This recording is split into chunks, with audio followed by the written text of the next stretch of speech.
चमन खिला है,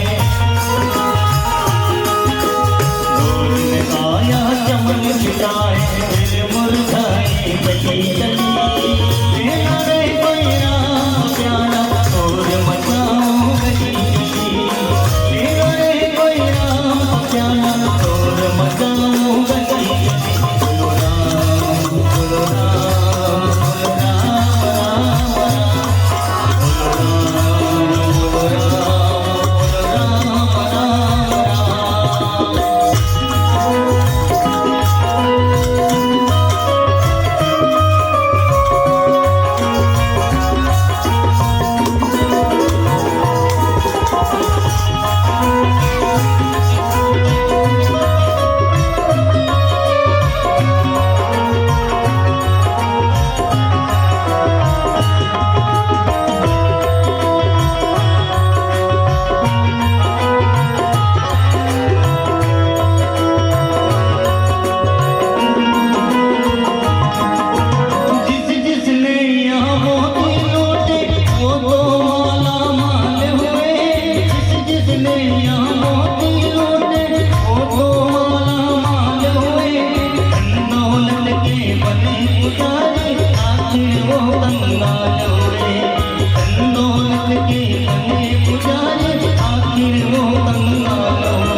श्री राधे श्री राधे मनसो जातस्तब्धो सूर्यो वजायत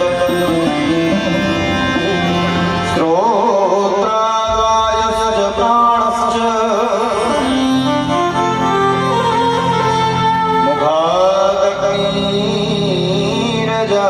मुखादग्निरजायत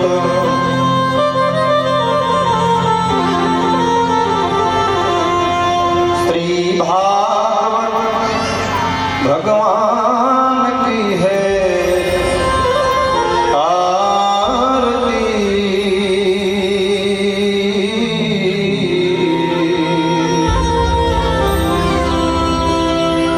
पापियों को आप से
जगमोदन की आरती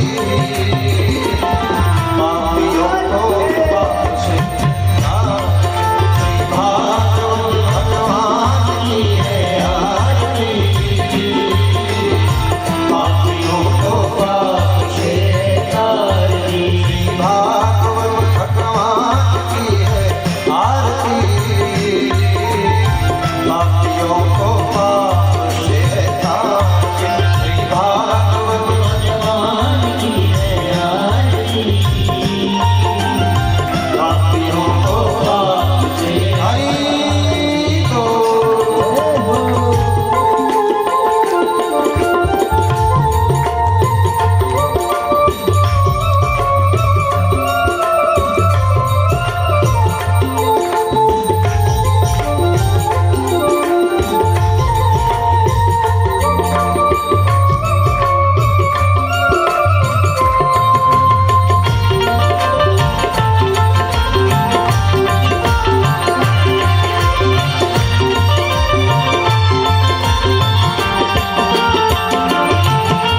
मधुर बोल जगबंध खोल सतमार्ग बताने वाला बिगड़ी को बनाने वाला यह मधुर बोल जगबंध खोल सतमार्ग बताने वाला बिगड़ी को बनाने वाला श्री राम ही घनश्याम ही श्री राम ही घनश्याम प्रभु राम ही घनश्याम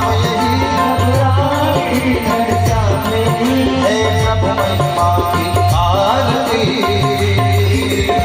पापियों को पाप से तारती श्री भागवत भगवान की है आरती पापियों को पाप से तारती श्री भागवत भगवान की है आरती पापियों को पाप से तारती श्री भागवत भगवान की है आरती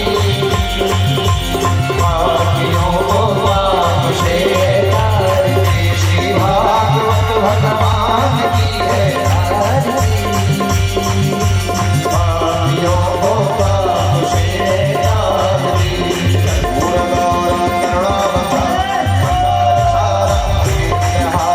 सदावसन्तं हृदयारविन्दे भवभवानी जगन्नमामि मन्दारमालां पुलकान्तकाय कपालमालां कुंडेकराय दिगम्बराय च दिगम्बराय नमः शिवाय च नमः शिवाय हरे राम राम राम हरे हरे राम राम राम हरे हरे कृष्ण हरे राम राम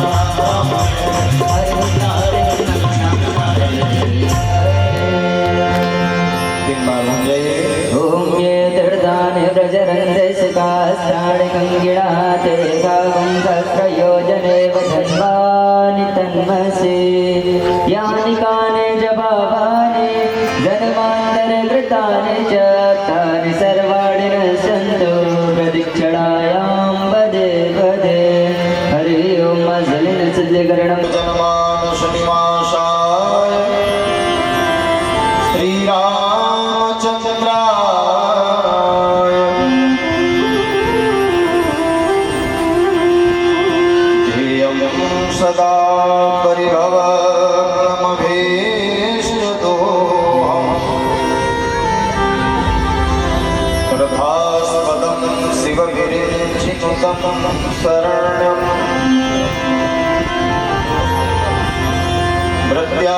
प्रत्यार्तिहं प्रणतपाल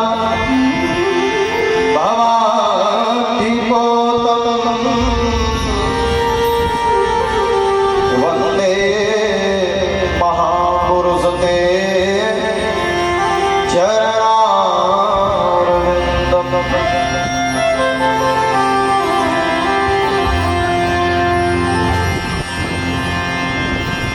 वंशे विभूषित करानवनीरदाभा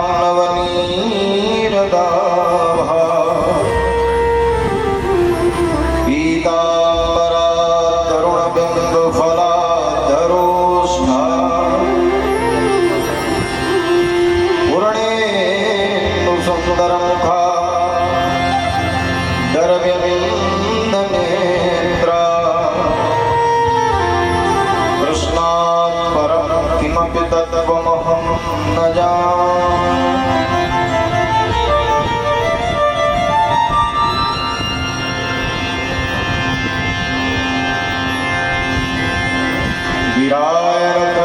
बीज सम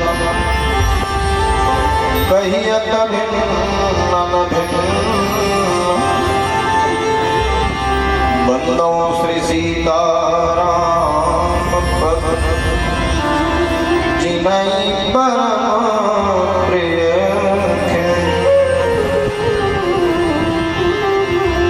जय जय श्री राधारमण जय जय नवल किशोर जय गोपी चित चोर प्रभु जय जय माखन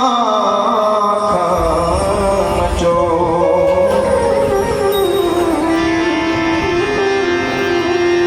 कागा सब तन खाइयो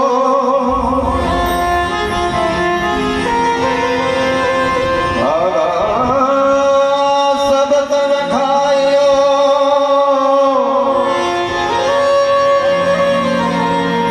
चुन चुन खाइयो मांस दोने नाद खाइयो मोहे कृष्ण दरस किया दोने नाम मत खाइयो मोहे कृष्ण दरस किया लकड़ी जल कोयला भाई कोयला जल भैया मैं हृदय सी जली कोयला भैया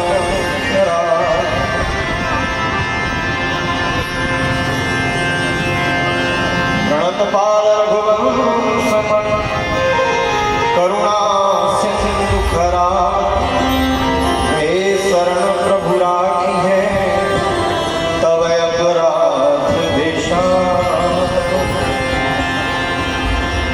प्रेम से बोलिए भक्तवत्सल भगवान की जय सावरिया सरकार की जय जय जय श्री राम परमाध्यक्ष परम पूज्य अखिल ब्रह्मांड नायक शाश्वत सच्चिदानंद आनंद कंद पूर्ण परात्पर ब्रह्म प्रकृति ब्रह्म लीला बिहारी मनहारी राशेश्वर देवकी नंदन यशोदा यशवर्धन भगवान श्री कृष्ण चंद्रदेव महाराज की अशीषम कृपा के महानतम फल परिणाम स्वरूप तथा उनकी ही आद्याशक्ति अनंत शक्ति जगज्जननी जगज्जया जगदम्बिका अखिलेश्वरी भुवनेश्वरी सर्वेश्वरी ममता महिमा श्री राधा रानी जी की विशेष कृपा के महानतम फल परिणाम स्वरूप कथा के सर्वोपरि श्रोता अनंत बलवंत श्री हनुमंतलाल जी महाराज की विशेष कृपा के महानतम फल परिणाम स्वरूप आप सब लोगों की प्रगाढ़ श्रद्धा और विश्वास के महानतम फल परिणाम स्वरूप आपके परम मंगलमय दिव्य ग्राम चमारी में सम्माननीय स्वर्गीय श्री भेग सिंह जी साहू के पावन पुण्य स्मृति में श्रीमद् भागवत महापुराण सप्ताह कथा ज्ञान यज्ञ का भव्य आयोजन पूरे समूचे साहू परिवार के द्वारा आयोजित किया गया है। सम्माननीय श्री धर्म सिंह जी साहू के पूरे समूचे परिवार को इस व्यासपीठ से बहुत बहुत साधुवाद बहुत बहुत धन्यवाद ढेर सारा आशीर्वाद। आप सब ममतामयी माताएं करुणामयी वात्सल्यमयी बुजुर्गगण युवा साथीगण बाहर ग्रामीण अंचल से पधारे हुए जितने भी श्रोता वृंद हैं उन सबको श्री राम मैं सब जग जानी का भाव लेते हुए सभी के पावन चरणों में नमन वंदन और अभिनंदन करते हुए आइए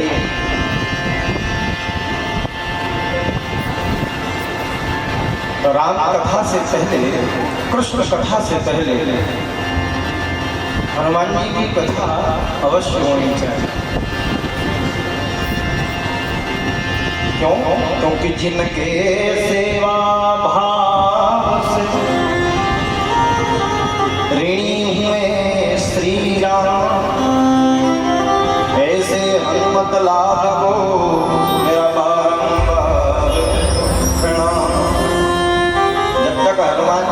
उपस्थिति नहीं होगी तब तक कथा संभव ही नहीं है।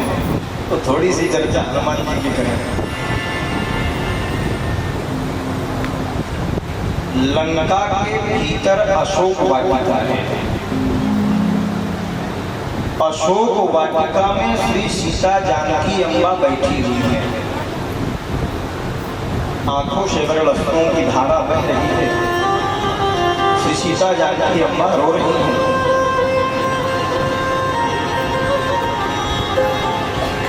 और अनंत बलवंत श्री हनुमंतलाल जी महाराज का आगमन हुआ। हनुमान जी महाराज ने देखा मेरी मां रो रही है। हनुमान जी महाराज को लगा कि धिक्कार है जिसका बालक इतना बलशाली है और ऐसे बलशाली बालक के होते हुए मां के आंखों में अश्रु की धारा। अशोक वृक्ष के ऊपर हनुमान जी बैठे थे और श्री सीता जानकी अम्बा को जब रोते हुए उन्होंने देखा, विवल हो गए। मेरे परम पूज्य गुरुदेव भगवान संत श्री कवि पवन दीवान जी महाराज बहुत मीठी कविता करते। देखा हनुमान ने अशोक सिंसुपा के तले, सीता ध्यान मग्न है और त्रिगों का बंद फुट था। दशानन अरुण लुनाई दिव्य, दशानन का क्या विवेक गया लुट था।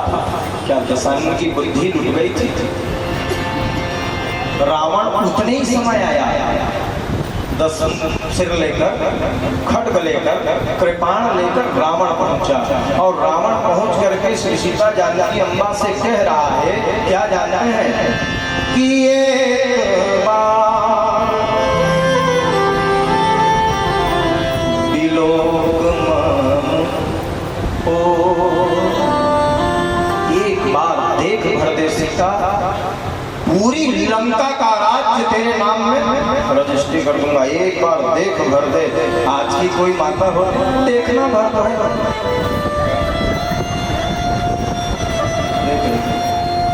लेकिन श्री सीता जानकी अम्बा है। दशानन का विवेक गया था, फिर भी मन मैथिली का हिला तक नहीं।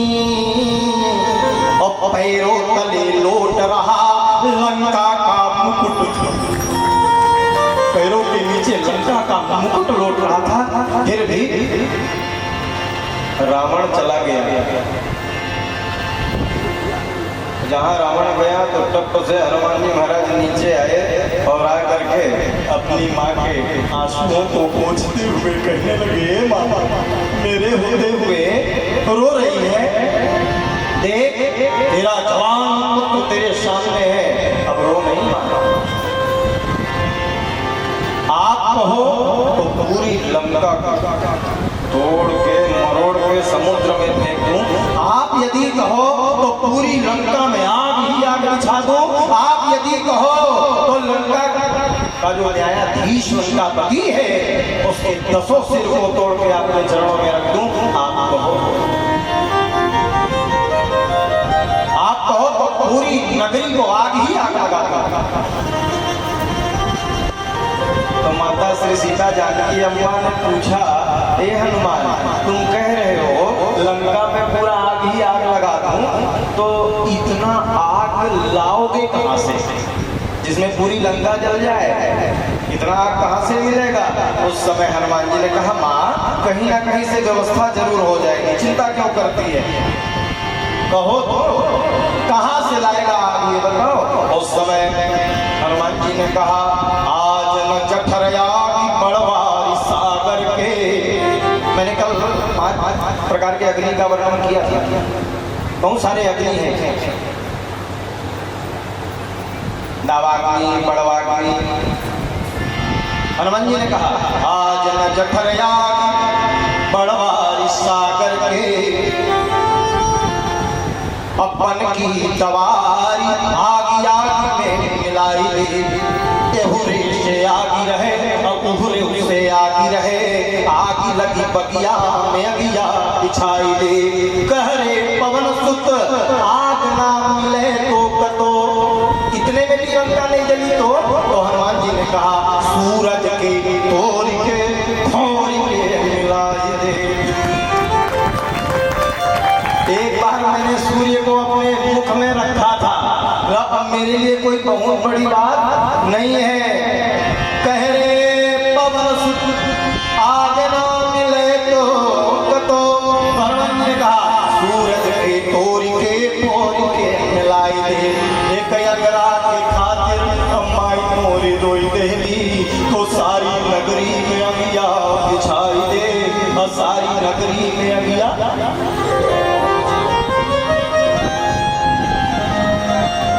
ऐसे अनंत बलवंत श्री हनुमंतलाल जी महाराज की विशेष कृपा। आइए 2 मिनट भगवत नाम संकीर्तन कर लें और उसके बाद में भागवत की गंगा में हम सब मिल करके गोते लगाने का प्रयास करेंगे। भक्तवत्सल भगवान मंदिर में रहते हो भगवान, कभी बाहर भी आया जाया करो, मैं रोज तेरे घर आता हूँ,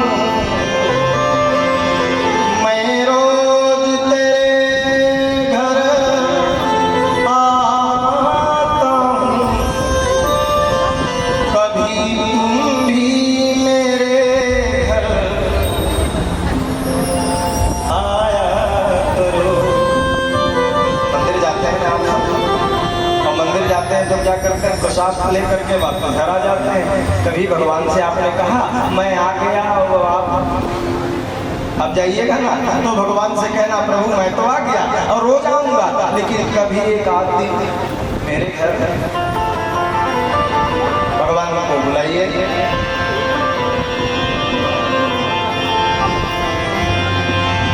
मंदिर में रहते हो भगवान, कभी बाहर भी आया जाया करो, मैं रोज तेरे घर आता हूँ, कभी तुम भी मेरे घर आया करो।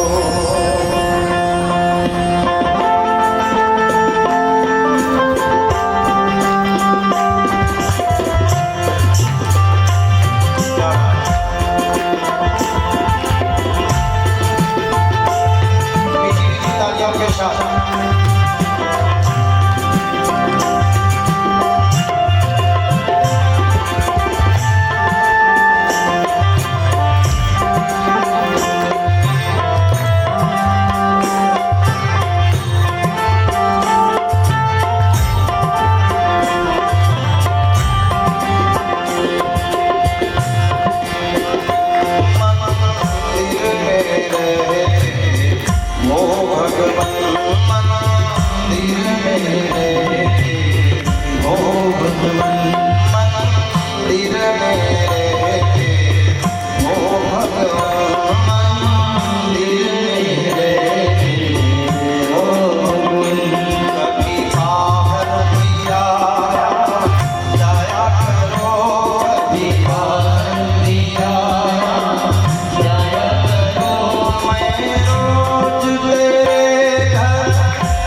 मैं रोज तेरे घर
तुमको चाहता हूँ, मैं दिल से तुमको चाहता हूँ। कभी तुम भी मुझे अपनाया करो, कभी तुम भी मुझे अपनाया करो।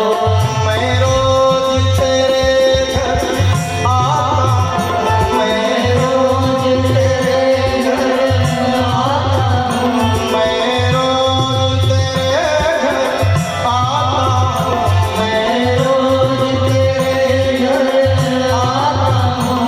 कभी तुम भी मेरे घर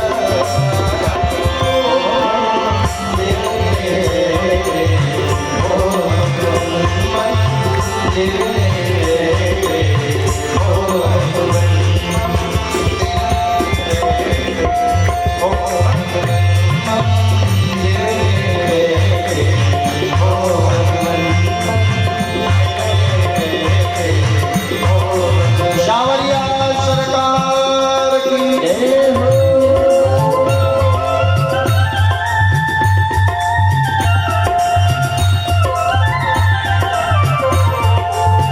अच्छा, शास्त्रों का कहना है जब भी मंदिर बनवाए ना, मंदिर भले विशाल हो लेकिन मंदिर का दरवाजा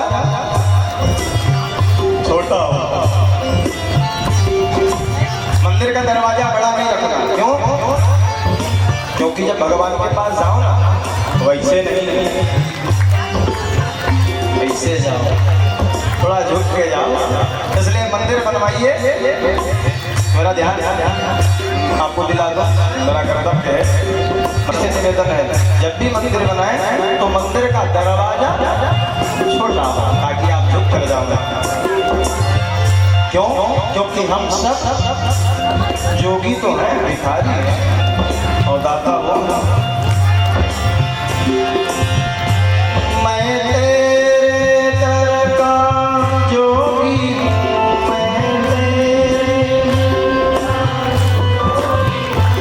मैं तेरे दर का,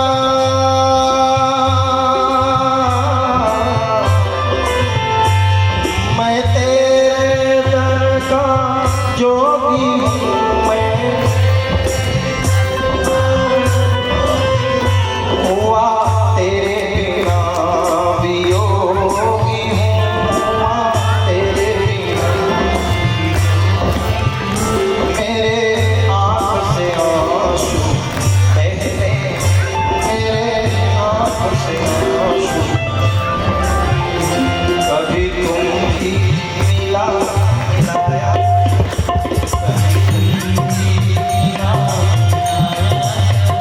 मैं रोज तेरे घर आता हूँ, मैं रोज तेरे घर आता हूँ।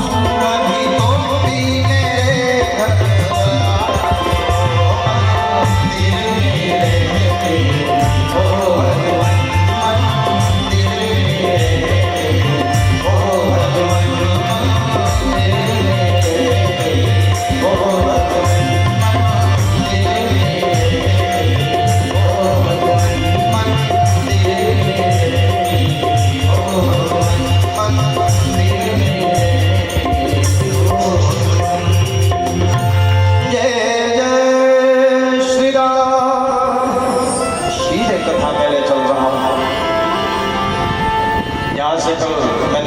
विश्राम दिया था ना, बिल्कुल ठीक आगे से ले चल रहा हूँ, ध्यान से सुनिएगा।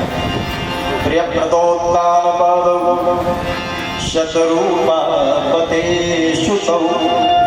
व्यास नारायण भगवान श्लोक देते हैं, वासुदेवस्य कलयाम रक्षायाम जगत स्थितौ।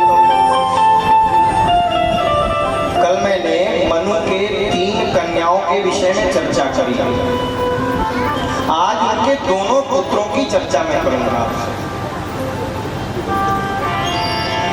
प्रियव्रत और राजा उत्तानपाद। राजा उत्तानपाद की 2 रानियां सर्वविदित है। एक का नाम था सुनीति, दूसरे का नाम था सुरुचि। जाये उत्तानपादस्य सुनीति सुरचिस्तयो सुरुचि प्रेयसी पत्न्यों नेत्रायुत्सुको ध्रुवः। सुनीति और सुरुचि, मेरी माताओं से मेरा निवेदन है, सुनीति बनने में फायदा है कि सुरुचि बनने में? क्या बनना चाहिए माताओं को? हाँ? सुनीति। लेकिन आजकल सुरुचियों की संख्या ज्यादा है। हाँ? अच्छा, सुरुचि का तात्पर्य क्या है जानते हैं आप? सुरुचि का तात्पर्य ये है जिसको अच्छा अच्छा खाना रुचे, अच्छा अच्छा पहनना रुचे, अच्छा अच्छा श्रृंगार रुचे, उसका नाम है सुरुचि। और सुनीति का अर्थ क्या है जानते हैं आप? सुनीति का अर्थ है जो अच्छे मार्ग में चले, उसका नाम सुनीति है। राजा उत्तानपाद की दो रानियां थी। सुनीति को बहुत दिन से कोई संतान नहीं हो रहा था, इसलिए पहले के जमाने में ऐसे होता था, संतान नहीं होता तो दूसरा विवाह करा देते थे। तो राजा उत्तानपाद का दूसरा विवाह हो गया महाराज। किसके साथ? तो बोले सुरुचि के साथ में। और जहाँ विवाह हुआ तो सुनीति को भी एक बालक और सुरुचि को भी बालक, दोनों को एक बालक हो। सुनीति के गर्भ से जिस बालक का जन्म हुआ उसका नाम था ध्रुव। सुरुचि के गर्भ से जिस बालक का जन्म हुआ उस बालक का नाम था उत्तम। दोनों बालक पढ़ने लगे। अच्छा, एक बात व्यासपीठ से निवेदन करूं, घर में यदि दो बालक हैं ना, 3 बालक 4 बालक हैं, तो सभी से बराबर प्रेम करना चाहिए। किसी से ज्यादा किसी से कम करोगे तो बुढ़ापा में खूब कष्ट मिलेगा, इसलिए बराबर प्रेम करना चाहिए।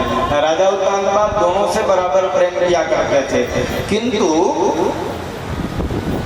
छोटी रानी जो थी ना सुरुचि ज्यादा सुंदर थी, इसलिए सुंदरी से ज्यादा प्रेम करते थे।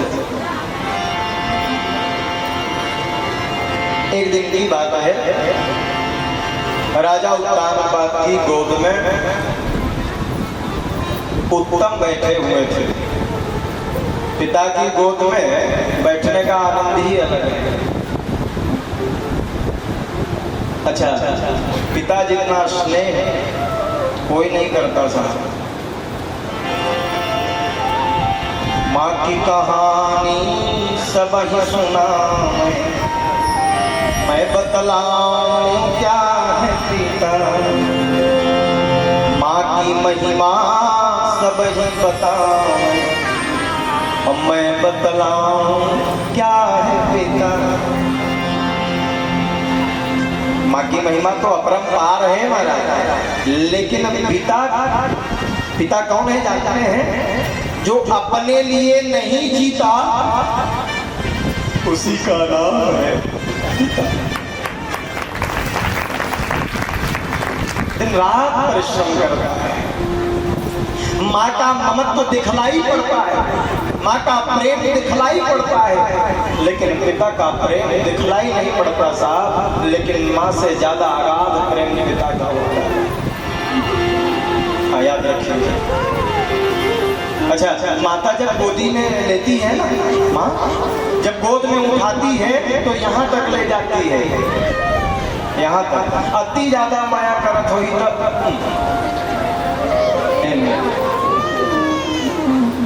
लेकिन पिता जब गोद में उठाता है तो यहाँ नहीं, यहाँ नहीं, पिता सीधा कंधे में बिठा लेता है। इसका तात्पर्य समझते हैं? माँ चाहती है मेरा बालक जहाँ तक मैं देख रही हूँ वहाँ तक मेरा बालक देख सके, इसलिए यहाँ और यहाँ उठाती है। लेकिन पिता चाहता है जहाँ तक मेरी दृष्टि नहीं जा रही है उससे आगे मेरा संतान देख ले, मेरा पुत्र देख ले, इसलिए सीधा कंधे में बिठा लेता है। ये पिता का प्रेम होता है।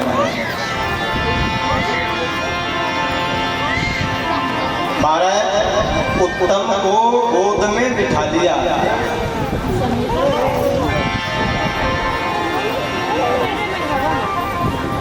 5 वर्ष के थे ध्रुव बाबा। कितने वर्ष के? 5 वर्ष के ध्रुव बालक हैं।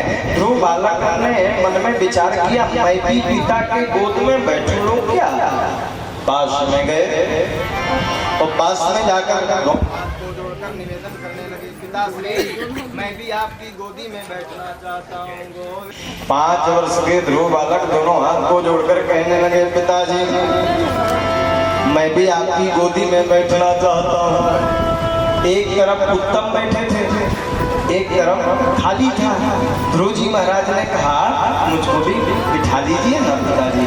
तो पिता का प्रेम है, तुरंत उठाया और उठाकर गोद में बिठा लिया। लेकिन बगल में सुरुचि बैठी थी, सौत मामा। उसने जब देखा शरीर चल उठा, हाथ को पकड़ी, अब पकड़ कर उतार दी नीचे, और नीचे उतार कर कहने लगी, अरे तुझको पिता की गोदी में बैठने का अधिकार नहीं है। क्यों? क्योंकि मेरा पुत्र उत्तम बड़ा है, इसलिए राजा की गोदी में बैठने का अधिकारी केवल और केवल मेरा पुत्र है। तुझको राजा की गोदी में बैठने का अधिकार नहीं है। बस इतना सुनना था। 5 वर्ष के ध्रुव बालक के आंखों से अश्रुओं की धारा चलती है। कहने लगे, हे माँ, ऐसा कौन सा कार्य मैं करूं जिससे मैं पिता की गोद में बैठने का अधिकारी बन जाऊं? उस समय सुरुचि कहने लगी, भागवत में व्यास नारायण भगवान कहते हैं, तपसाराध्य पुरुषं, लिखा है, तपसाराध्य पुरुषं तस्यैवानुग्रहेण गर्भे त्वं साधयात्मानं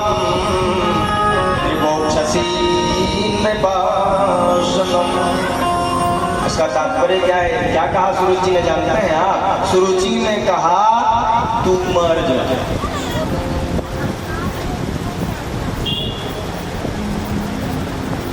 अच्छा माँ, मेरे मृत्यु का समय नहीं आया है, मैं कैसे मर जाऊं? तो उस समय सुरुचि कह रही है, कितनी निष्ठुर है, कह रही है, एक काम कर, तपसाराध्य पुरुषं, जा जंगल में तपस्या करना। ठीक है माँ। तपस्या करके भगवान को प्रकट करना। भगवान जब प्रकट हो जाए ना, तो भगवान से वरदान मांगना। कौन सा? बोले मरने का वरदान मांगना। अच्छा, और जब मर जाएगा तो भगवान से वरदान ये मांगना कि मृत्यु के बाद जब जन्म हो तो भगवान से वरदान मांगना कि सुरुचि के गर्भ से जन्म हो, तब तू राजा की गोदी में बैठने का अधिकारी बनेगा। 5 वर्ष का बालक था। जैसा जैसा कहोगे ना बालक को, तो वैसा वैसा करता है। तो रोते हुए 5 वर्ष का बालक अपनी माँ के पास पहुंचा, सुनीति के पास जाकर कहने लगा, मैया, सुरुचि माँ ने ऐसा ऐसा कहा है, मैं मर जाऊं। आज की कोई माँ होती ना तो कह देती, चल तो कैसे नहीं बैठा देती, कैसे नहीं बैठा देती, झगड़ा करती। लेकिन वह सुनीति ने कहा, बेटा व्यर्थ में क्यों चिंता करता है? नहीं बिठाए तो नहीं बिठाए। नहीं माँ, मुझको पिता की गोद में बैठना ही है। तो सुनीति मैया ने कैसे समझाया अपने बालक को? देखिए, जैसे हम लोग छोटे छोटे थे ना, दादी जी हमारे नाना रहा, और मैं से जिद्दी करा अपन माँ खीर खाबो, और दूध नहीं है, शक्कर नहीं है घर में, तो क्या करे? अति मुक्ति से शक्कर रपोट के, अब दूध नहीं है, क्या करे? तब पसिया में घोर दे अवती का शिक्षा, कटोरी दे दही खीर, सफेद सफेद दूध, सफेद सफेद पसिया, क्या हो जाए? खीर भाई खीर, और मीठ लागे माँ अपने बालक को मना ही लेती हर परिस्थिति में। माँ ने कह दिया, हे लाला, पिता की गोदी में बैठना चाहता है। हाँ माँ, पिता की गोद में बैठना चाहता हूँ। मैया ने कहा, अरे ए बेटा, इस पिता की गोदी में क्या बैठेगा, ये मरने वाला पिता है। 1 वर्ष 2 वर्ष 50 वर्ष 100 वर्ष जीवेगा, उसके बाद में मृत्यु को प्राप्त हो जाएगा। ये मरने वाला पिता है, यदि तुझको बैठना ही है तो जा परम पिता की गोद में बैठ। कौन से पिता? जोर से बोलो। अब ये बात घर कर गई। परम पिता तो पूछने लगे, हे माँ, ये परम पिता कहाँ मिलेंगे? देख रहे हो? तो माँ ने कह दिया, बेटा जंगल में रहते हैं, वन में मिलेंगे। माँ ने कहा, जो जो बन गया वो बन गया, जो बन जाता है वो बन जाता है। मेरे पंडित गुरुदेव भगवान कहते थे, जो बन जाता है वो बन जाता है, और जो बन नहीं जाता वो बिगड़। जो बन जाता है वो बन जाता है। राम जी बन गए तो बन गए, प्रहलाद जी बन गए तो बन गए, ध्रुव जी बन गए तो बन गए। जो बन जाता है वो बन जाता है। इसलिए मेरा निवेदन है कि आप बन लगाइए, बन लगाओगे बने बने रहोगे, अब बन नहीं लगाओगे बिगड़ जाओगे, बिगड़ रहा है। इसलिए निवेदन है मेरा, बन लगाओ।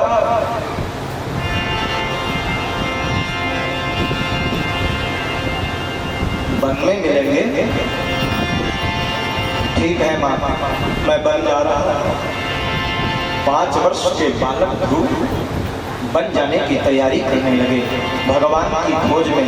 मैं आज यही निवेदन करने आया हूँ चमारी में, भक्ति करने के लिए उम्र की सीमा नहीं है।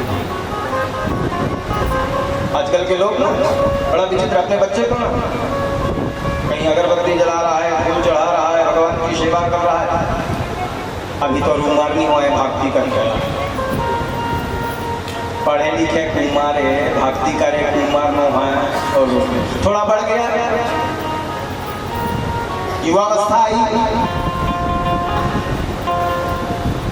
तो ब्याह पर फिर कमाने लगा,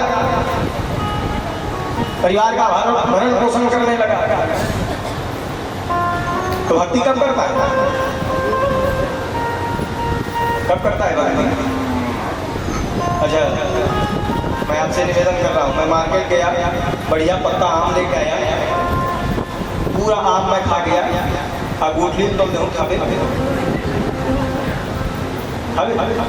खावे घास रसम में खा रहा, पूरा आम मैं खा अंगूठी तो खावे। उसी प्रकार यौवन का रस हमने परिवार में दे दिया, समाज में दे दिया। अब बुढ़ापा रूपी छिलका गुठली जो बच जाता है उसको भगवान को अर्पण किया जाए। अच्छा, बुढ़ापे में भक्ति होगी? बुढ़ापे में भक्ति नहीं होगी, वो तो परेशान है, सर्दी खांसी बुखार, दिन भर तबीयत खराब है, खटिया से उठ नहीं पा रहा है। तो बुढ़ापा रूपी छिलका भगवान को सौंप रहे हो। अनिरुद्धाचार्य जी को आपने सुना होगा, वो टीवी में भजन गाते हैं, गोविंद नाम लीलो नहीं भरे जवानी में, गोविंद नाम लीलो नहीं भरे जवानी में, आ तू डूब के मर जा रे।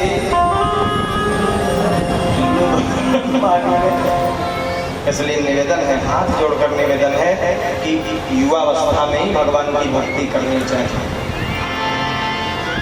5 वर्ष के ध्रुव बालक महाराज निकल पड़े, अपनी माँ के चरणों में सादर प्रणाम निवेदन किया है। कैसी माँ रही होगी जो अपने, अच्छा मेरी माताएं बैठी हैं, आप अपने बालक को जंगल भेज दोगे? 5 वर्ष के बालक ले देख सारा शिशु माँ की जल्दी आ जाए बेटा, ले देख सारा रोज 5 घंटे के लिए कोई भेजे। कैसी माँ रही होगी सुनीति, और समझाने लगी बेटा जिसका न कोई साथ देता वह उसी के साथ है। कविताओं में ध्यान दिया गया, जो श्लोक में बोल रहा हूँ बिल्कुल उसका ट्रांसलेशन है ऐसे, जिसका न कोई साथ देता वह उसी के साथ है, अच्छी की मतंगज तक पहुँचता एक उनका हाथ है कान उसके आर्त जन की आह सुनने के लिए, है हाथ उसके दीन जन की सूल चुनने के लिए। भगवान के 1000 हाथ हैं, सहस्त्र सरसा पुरुष सहस्त्राक्ष, 1000 हाथ हैं, 1000 आँख हैं, और सभी आंखों से देखते हैं, सभी हाथों से कर्म करते हैं। और गोस्वामी जी से पूछा गया तो गोस्वामी जी ने कह दिया उनके तो हाथ ही नहीं है, उनके तो कान ही नहीं है। तो फिर सुनते हैं कि नहीं सुनते? बोले बिना कान के सुनते हैं, बिना हाथ के काम करते हैं। पढ़ो तो चौपाइया, बड़ी मीठी चौपाइया। तीनों पग सुने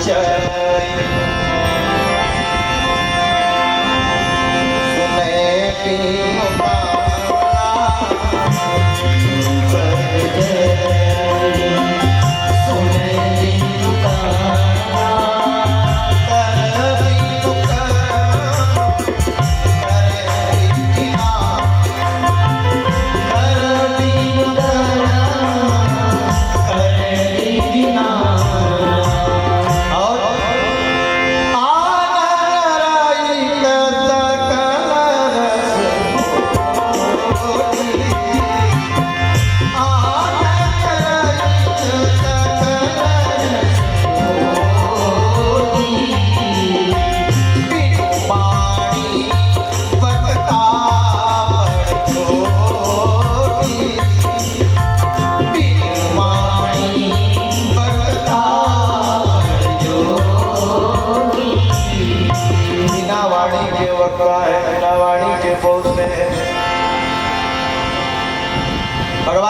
कई रूपों की चर्चा है। अच्छा, साकार भी है, निराकार भी है, सगुण और निर्गुण।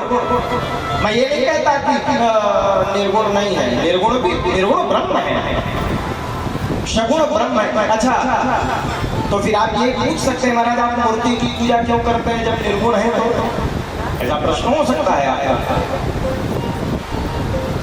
जब निर्गुण है, हर जगह भगवान है, व्याप्त है, ब्रह्म है, तो फिर ये मूर्ति की पूजा क्यों? कई लोग, बहुत सारे लोग मूर्ति की पूजा करके विरोध में लगे। अच्छा, मैं आपसे थोड़ी सी चर्चा करूँगा। स्वामी विवेकानंद जी को पढ़ना करूँगा। स्वामी विवेकानंद जी महाराज एक बार फॉरेन गए तो वहाँ एक फॉरेनर लेडीज से मुलाकात हुई, बड़ी ज्ञानी थी वो लेडीज। उसने कहा भारत से आए हो? बोले हाँ जी भारत से आए हैं। हमने सुना है भारत में मूर्ति की पूजा लोग करते हैं, और क्या तुम्हारे भगवान खाते हैं? उनका क्वेश्चन था, क्या तुम्हारे भगवान खाते हैं? क्या तुम्हारे भगवान चलते हैं? क्या तुम्हारे भगवान बोलते हैं? क्या देखते हैं? विवेकानंद जी ने कहा देखते भी है, खाते भी है, चलते भी है, बोलते भी है। ऐसे नहीं मानेंगे, सिद्ध करना पड़ेगा। तो बोले चलिए ठीक है, सिद्ध करते हैं। उन्हीं के घर में बैठे हुए थे, सोफा लगा हुआ था, बड़ा बड़ा तस्वीर लगा हुआ था। बोले ये कौन है? तो बोले मेरी माँ है, ये मेरी माता जी है, ये मेरे पिताजी है, मेरे दादाजी हैं, सब चल बसे। तो विवेकानंद जी ने कहा एक काम कर सकते हो? बोले कहा एक काम करो, इनके ऊपर में थूक दो।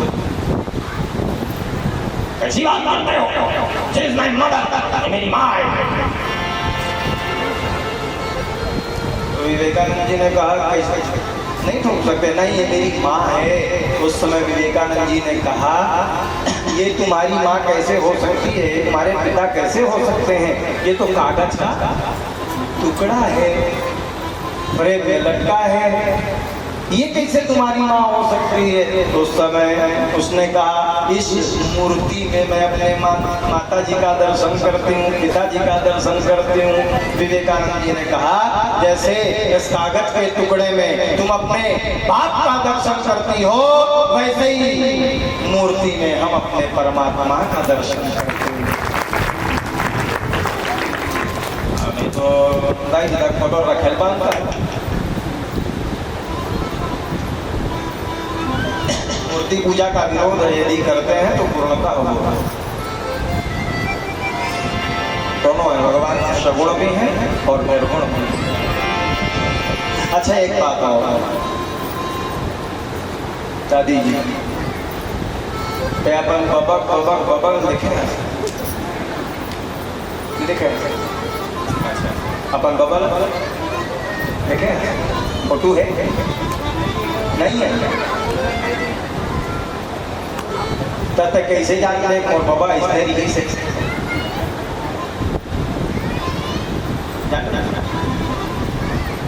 बस अब माने मनमत मना था सही तरीके से। अच्छा फोटो यदि हो ना तो आप लोगों को बता सकते हैं और बाबा इस तरीके से करना, इस तरीके से करना, इस तरीके से करना। साकार और निराकार कहने का भाव ये है, जब आप साकार का दर्शन करेंगे तभी तो निराकार की अनुभूति होगी। महाराज ये ऐसे भगवान थे।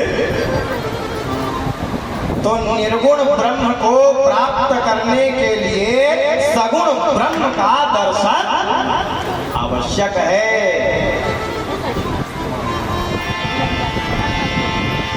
बोलो जय जय। इसलिए मंदिर बनाया जाता है, इसलिए मूर्ति स्थापित करी जाती है। उस परमात्मा का दर्शन करने के लिए ध्रुव जी महाराज 5 वर्ष की अवस्था में निकल पड़ते हैं। और माँ ने समझाया जिसका कोई साथ देता वह उसी के साथ है। चीटी मतंगज तक पहुँचता। कविकार की लेखनी पता नहीं कैसे चली, क्या सब भरा हुआ। चीटी मतंगज तक पहुंचता। चीटी मतंगज का अर्थ समझते हैं? किसे कहते मतंगज?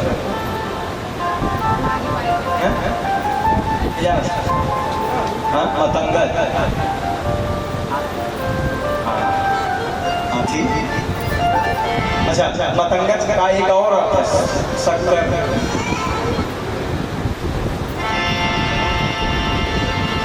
मेरी माताएं बैठी हैं यहाँ। आप रसोई में जब शक्कर का डिब्बा देखना, शक्कर का डिब्बा अच्छा कड़क से लगा लेना और कठेरा में रख लेना, अलमारी में रख लेना।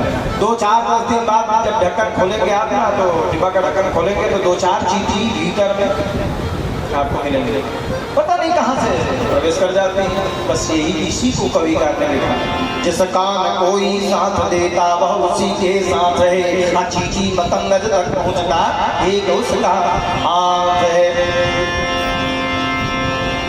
क्या बेटा भगवान की आराधना करना, भक्ति करना और भगवान की प्राप्ति कर लेना हमेशा करके चले हैं। और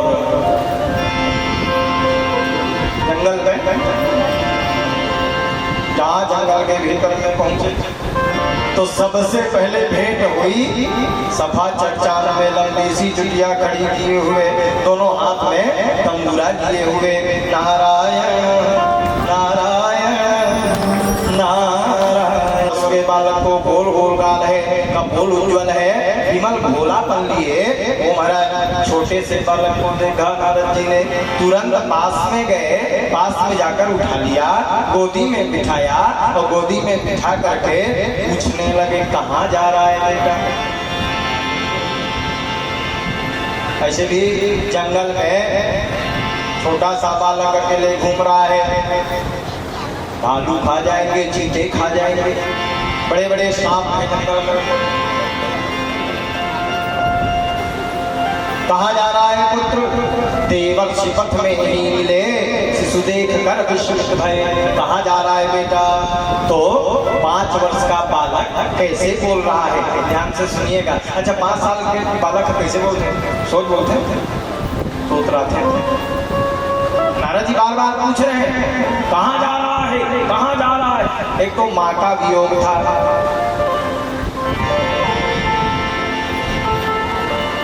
कैसी रही होगी सुनीति मैया, अपने हृदय में पत्थर रखकर वन विदाई देती है।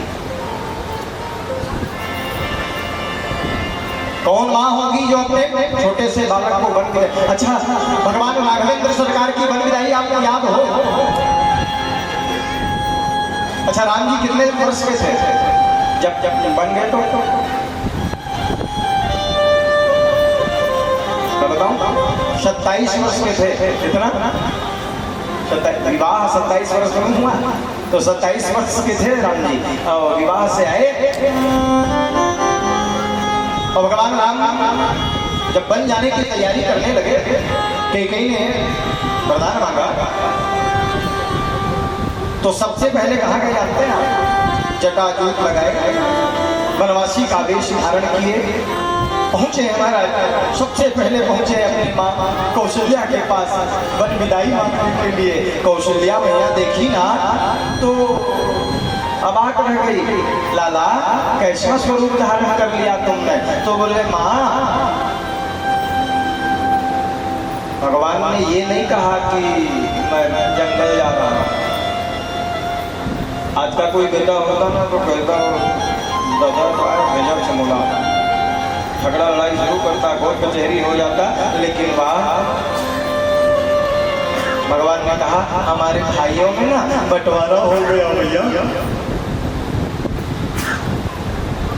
भरत को अयोध्या का राजा, मुझको जंगल का राजा बना दिया।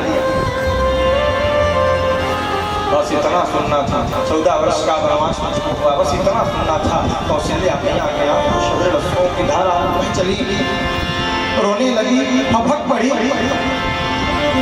अरे लाला छोड़कर जा रहा है, मुझको भी साथ ले चल। और एक तरफ क्रोध भी हो रहा है मां को। कौशल्या मैया ने कहा इस सब का कारण दशरथ जी नहीं, तुम्हारे पिता नहीं है।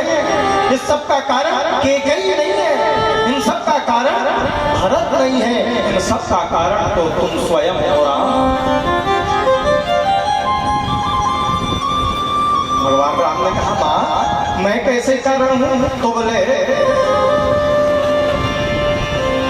सबसे बड़ी गलती तो तुमने करी राम। कौन सी गलती? तो बोले स्वर्ग नहीं त्यागना था। ध्यान से सुनिएगा कविता, स्वर्ग नहीं त्यागना था, तुमको स्वर्ग छोड़ के आना ही नहीं था। कौशल्या में यही कहा। तो भगवान राम ने कहा माँ मुझको जन्म लेना ही था ना। अच्छा स्वर्ग नहीं त्यागना था, त्याग दिया ये दूर।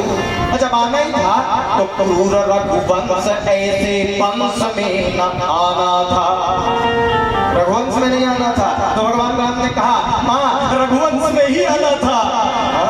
तो क्रूर रघुवंश ऐसे वंश में न आना था। सत्य के सुस्वागत हित तुम सा सुपूत तजे, ऐसे पिता का तुम्हें पुत्र ना कहाना था। मुझको दशरथ जी के घर में ही जन्म लेना था। तो मैया ने कहा लेते लाल जन्म, यदि दशरथ के घर ही आना था तो भी ऑप्शन में कुछ था क्या? लेते लाल जन्म रानी कैकेयी के कोख दी, कौशल्या अभागिन के गर्भ में नया नाथ। कौशल्या के गर्भ में लेके आना था।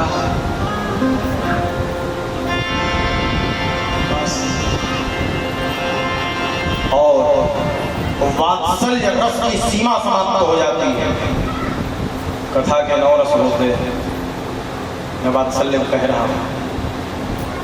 वात्सल्य रस की सीमा समाप्त हो जाती है महाराज। जिस समय 27 वर्ष के राम और माता कौशल्या कितने वर्ष की रही जानते हैं आप? कितने वर्ष?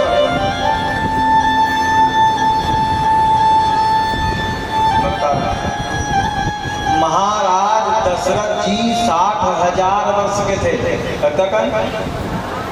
60 साल नहीं कहा था, 60,000 साल। अच्छा मैं कह दूं आप मान लो सो बात नहीं है। आप वाल्मीकि रामायण पढ़ेंगे तो उसमें लिखा है 80 वर्षे सहस्राणी। 60,000 वर्ष के दशरथ जी थे, मोला लग थे कौशल्या मैया 30-40 हजार। अंदाजा है 10,000 साल की नहीं होगी।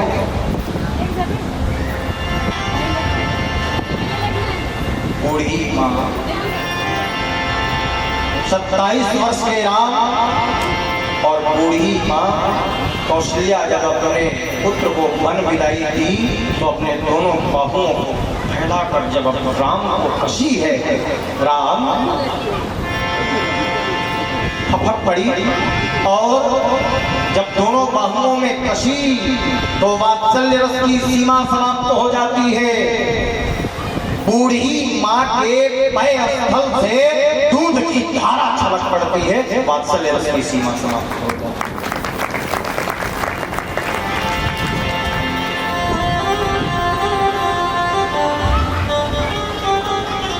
तब तो गुरु जी महाराज 5 साल के थे। नारद जी महाराज पूछने लगे जंगल में कहाँ भटक रहा है लाला? तो 5 वर्ष की तोतली भाषा में कहने लगे। क्या कह रहे हैं ध्यान से सुनेंगे। मैं पलम प्याले से मिलूं, मैं पलम प्याले से मिलूं, मैं पलम प्याले से मिलूं। परम प्यारे नहीं, क्या कह रहे हैं? बोली निकला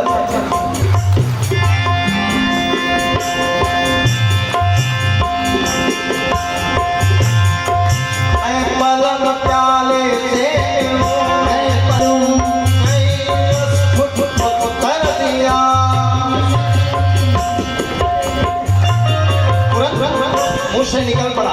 मैं पलम प्याले से मिलूं, तुरंत यही उत्तर दिया। मानो कमल संपुट खिला सर्व सौरभ में दिया। सर्व सौरभ बस इतना सुनना था।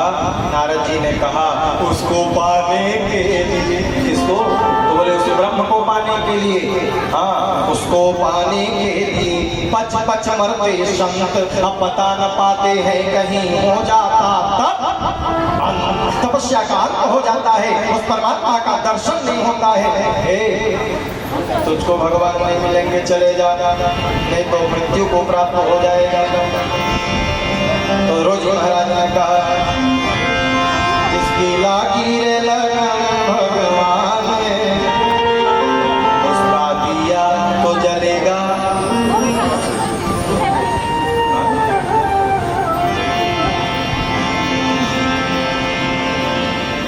नारद जी मैं तो भले मर जाऊंगा, मर जाऊंगा मिट जाऊंगा, मर जाऊंगा मिट जाऊंगा, और जब तक न पाऊंगा उसे घर को न वापिस जाऊंगा।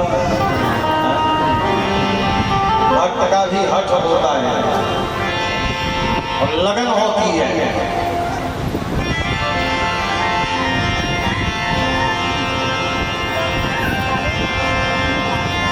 जगत के रंग क्या देखूं,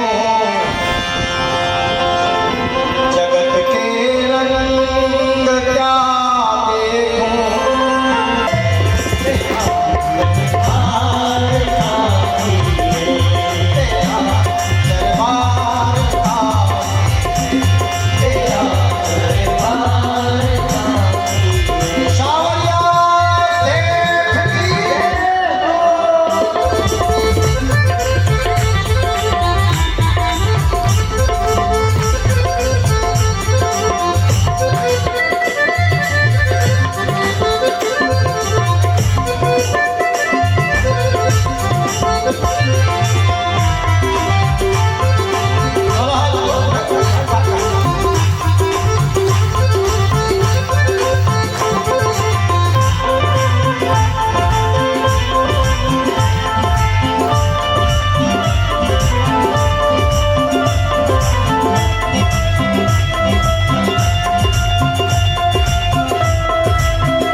पहरे हुए हैं कान अब मेरे, हुए हैं कान अब पहरे, हुए हैं कान अब मेरे, मधुर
तालियों की सेवा।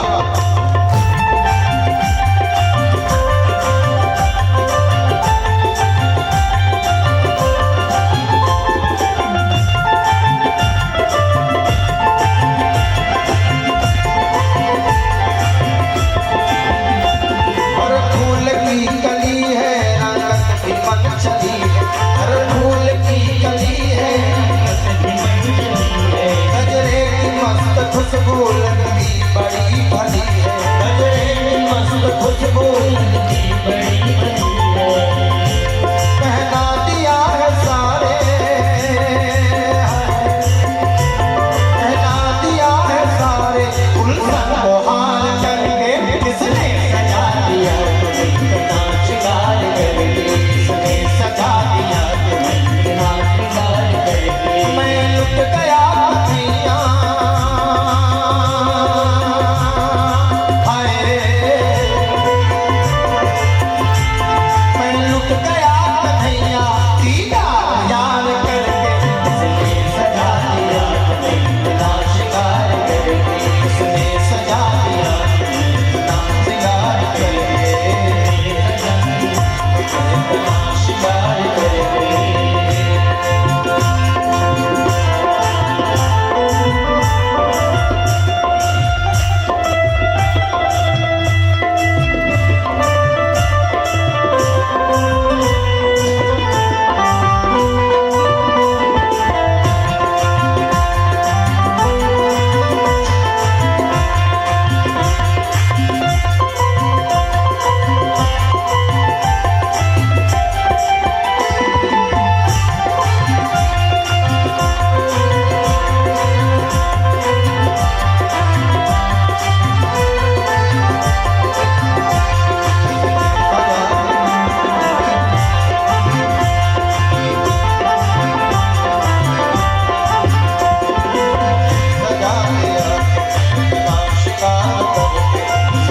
सजा दिया इतना श्रृंगार करके, किसने सजा दिया इतना श्रृंगार करके, किसने सजा दिया इतना श्रृंगार करके।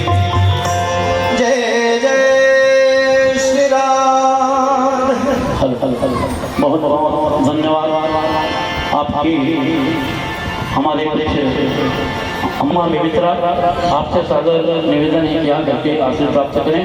अनिल लखोटिया जी रायपुर, आपसे भी निवेदन है कि आकर के महाराज डॉक्टर श्री किशन लखोटिया जी, आपसे भी निवेदन किया करके महाराज जी से आशीर्वाद प्राप्त करें। श्री रोहित दिलवर जी गिरगा राजनांदगांव,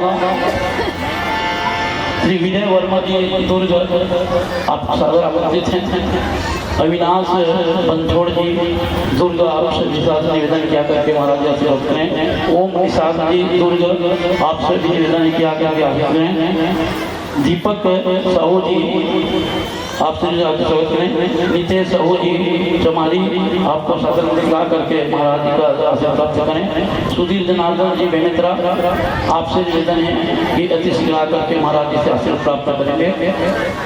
हम बहुत ही बड़भागी हैं जो आप अपने अमूल्य समय को निकाल करके हमारे इस यज्ञ में इस साहू परिवार को स्नेह भरा आपकी उपस्थिति हमें गौरवान्वित कर रही है।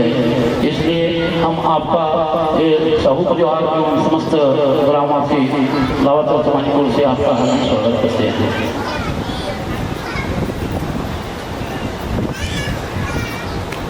क्योंकि हम धन्य हो जाते हैं जो आपकी जो उपस्थिति, आपकी जो प्रार्थना,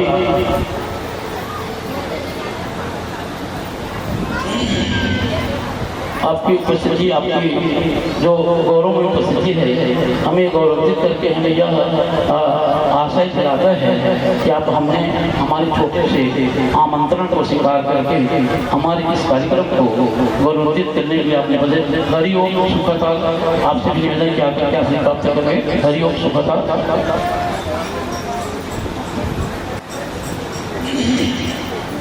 क्योंकि यह स्नेह भरा उपस्थितन है कि आकर के महाराज से आशीर्वाद प्राप्त करेंगे।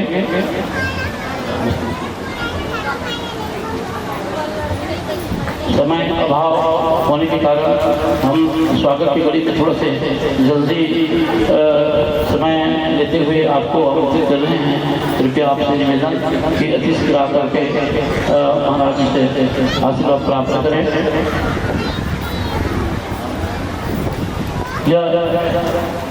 कहा जा सकता है जब ईश्वर की कृपा जब होती है, भगवान की कृपा जब होती है तो हमें ऐसे शुभ अवसर पर हमें आने के अवसर प्राप्त होता है और अपने जीवन को जो प्राप्त करने का अवसर है कहीं न कहीं से माध्यम बन जाता है।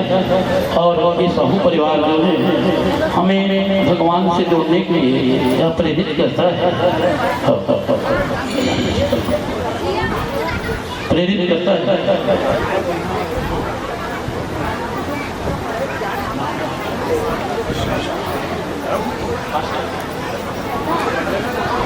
रामेश्वर सिन्हा जी आपको आमंत्रित करके स्वागत में आए। देवलाल सिन्हा जी हंसदा आपको भी आमंत्रित करता हूँ कि आकर के महाराज से आशीर्वाद प्राप्त करेंगे।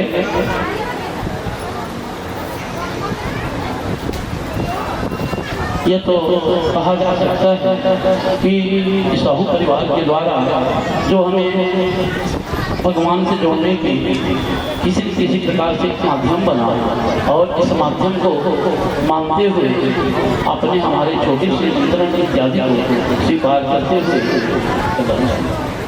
करते हुए हमारे इस यज्ञ में आपकी गौरव उपस्थिति हमें यह गौरवित कर रहा है कि आप अपने अमूल्य समय निकाल करके हमारे इस कार्यक्रम में सहभागिता बने और हमें संबल प्राप्त आपसे हो रही है।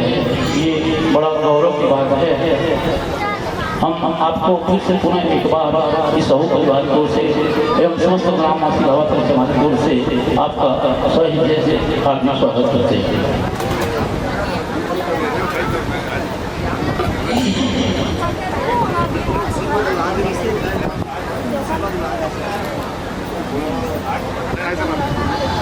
हाँ, देवलाल जी से पूनम चौहान जी आपसे भी निवेदन क्या करके हमारा शासन प्राप्त करें।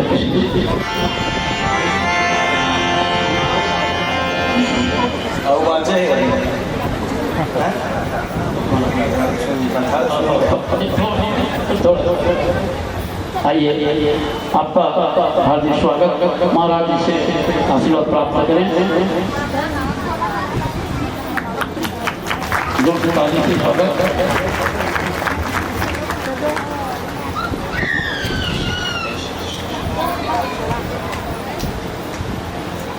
वाह,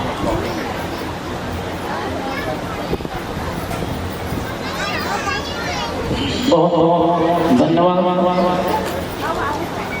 पुनः आपसे निवेदन अपने अपने स्थान ग्रहण करें और हम महाराज माता जी के से आशीर्वाद स्वरूप भगवान की अमृत की कथा का श्रवण पान जो हमारी कर्म पद्धति चल रही है उसी तौर पे फिर पुनः आपको ले जाने का प्रयास कर रहे हैं। और जितने भी पधारे हैं जिसका नाम मैं नहीं पाया हूँ उनको भी सबको